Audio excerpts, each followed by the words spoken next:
Ана менің үйім, мына көршім болды. 10 жыл болды, үй алды ол. Мына менің үйім. Мына бала келінім сөйлемейді, инвалид.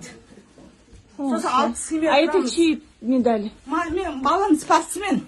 150 медалі Бразилияға барып келді. Сондықтан осында үй тұрады. Үйде тұрамыз.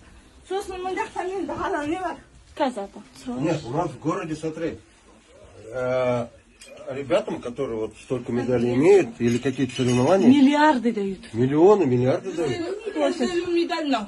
Бразилияға барып келді, міне бала. Сертификаты, посмотри. Вот. Міне, сертификаттан көрсетші мен. Как сюда человек с ограниченными возможностями, да? Бразилиядан алған мынау. 7-ші орын алды. И как бы не предоставить нормальное жилье, все условия, да?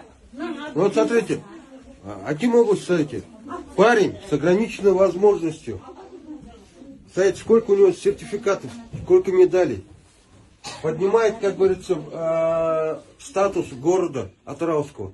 И в таких условиях живет человек с ограниченной возможностью, спортсмен.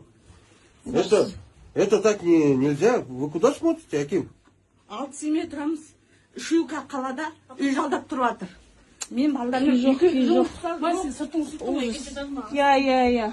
Вот, смотри, здесь все. Здесь не то, здесь заболеешь, аурутик.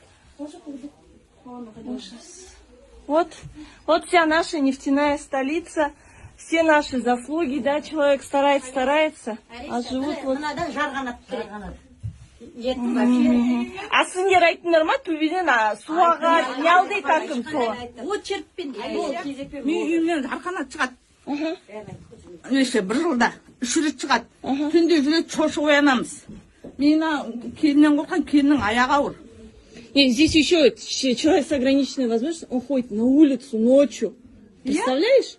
В санузел. Су жоқ. Су жоқ еще. Тасисыңдар мында селекпен. Но деген не ғой, 20-шы ғасырда тұрып жатқан сияқтымыз ғой онда. Қайда 21-ші ғасыр? Обрати внимание еще на провода сюда. Провода все куски на кусках. Тоқтың бәрі ескі өздерің ауыстырып алды деп тұр бізге. Провода все куски на кусках.